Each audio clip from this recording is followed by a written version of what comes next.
سلام لي في جيسبر تكونوا بيان. بون اليوم جبت لكم وصفة لوريجين تاعها من الماجور. وحده مدتها لماما وماما مدتها لي، هذه الوحده من الماجور. وانا قلت نبارطاجيها معكم وان شاء الله تعجبكم. بون الاولى غادي نخدموا لا بات سابلي. تسحقي 250 غرام مارغرين، كاس سكر غلاس، زوج حبات بيض، وحده اونتي وحده جون ديف، لا ليفور شيميك، لا فاني، كاوكاو تكوني ريحتها رقيق، ولا فارين بيان سور.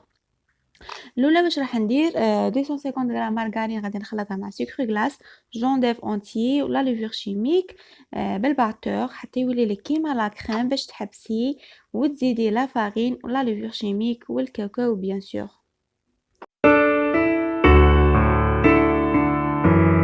فوالا لي في هاو الميلونج تاعي راه كيما لا كريم. دروك انا غادي نزيد زوج كيسان فرينه، وحده لا ليفور شيميك، وتميلونجي. الا صدتيها مخصوصه زيدي، انا بوغ موا جاتني زوج كيسان ونص. مي كل وحده ولا فارين تاعها، انتي زيدي غير بشويه ما تقويش باش ما تجيكش لاباط قاصحه.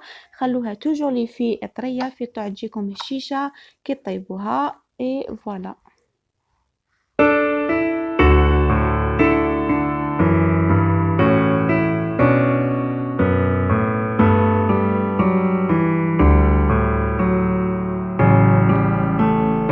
فوالا لي في لاباط اني خليتها طريه. مي جاتني لاباط قليله. واش درت؟ ما كاش عندي لا مارغرين في الدار. شا درت؟ جبت ان ريسيبيون، درت فيه زوج حبات بيض، وحده اونتي وحده جون دوف، نص كاس زيت وكاس سكر غلاس. ولا لافاني قويت شويه في طعم تغلب على ذوق الزيت. ميلونجي هذا الميلونج هو الاول تري تري بيان. نزيد له لاباط الاولى تاع المارغرين باش نخلط كلشي في رحبه. باش عداك نزيد لا فارين غير بشويه. توجور لي في ننصحكم ما تقووش لا فارين باش ما تجيكمش لاباط صابلي قاصحه. زيدوها غير بشويه حتى تولي لكم لاباط طريه ما تتلصقش في اليد. ثم نحبسوا لا فارين. فوالا لي في هاي لاباط كما رانا نشوفوا هنايا طريه، وراي عندي كمية كبيرة. واش راح ندير؟ نقسمها على 3. وكل بولة غادي نديرها على بابي كويسون. نفرشها مستطيل وتدخليها للفرن تكوني مسخناته من قبل. وطيبي كل وحده وحدها. فوالا اللي فيه هنايا بوغ لا كريم. نجيب كاسرونه ولا طاجين ليسونسيال حاجه ثقيله. نسحق سكر نورمال، تسحقي الحليب ليطرا، تسحقي السميد الخشين ولا المويه، والكاوكاو يكون شويه غليظ. الاولى غادي ندير السكر زوج كيسان، نكرملوه حتى يولي كراميل على نار هادئه. كما هنا نشوفوا كي تحسيه تقال شويه داك السكر. ماشي شرط حتى يولي كراميل، نو. كي يتقال زيدي الحليب. غادي تريماركي باللي السكر يبس لك كاع من تحت. هنايا ما تخافي ما تتقلقي. جوست حركيه وخليه غير على نار قليله حتى تصيبي داك السكر كاع داب لك. كما نشوف هنايا بدا يذوب لي السكر. انا غادي نخليه يزيد على نار قليله بالبزاف حتى نصيبوه داب كاع. كيما هنا نشوفوا لي في صيبو هنايا السكر كاع داب لي.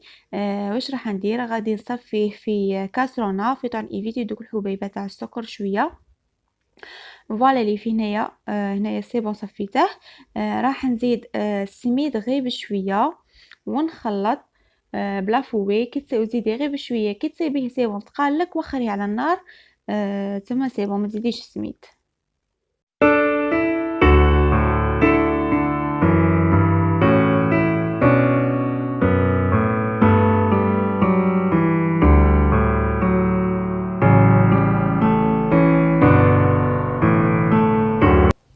فوالا لي في هنايا لا كريم تاعي. هكا لازم تكون ثقيله ما تخليهاش خفيفه بزاف.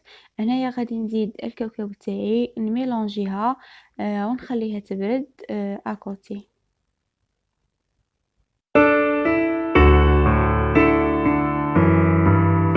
فوالا تلت طبقات تاع الصابلي. هنايا عندي زوج نقسمولي في الوسط، سي با غراف.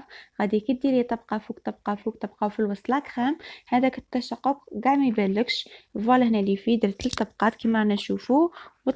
على الوجه غادي ندير لا كريم اللي تبقات لي على كامل الوجه. نطليها تري تري بيان ميم في لي كوتي، ونرش بالكاوكاو ونقلع لي كوتي. ما خليها حتى تريبوزي، ومن بعد تقسمي خطوط طول وعرض، وتقدميها فوالا لي في فريمون. هذا الكاطو يجي شبابل بزاف بشهادة اللي ذاقوها. ان شاء الله تجربوها وتنال رضاكم ان شاء الله. وباي باي.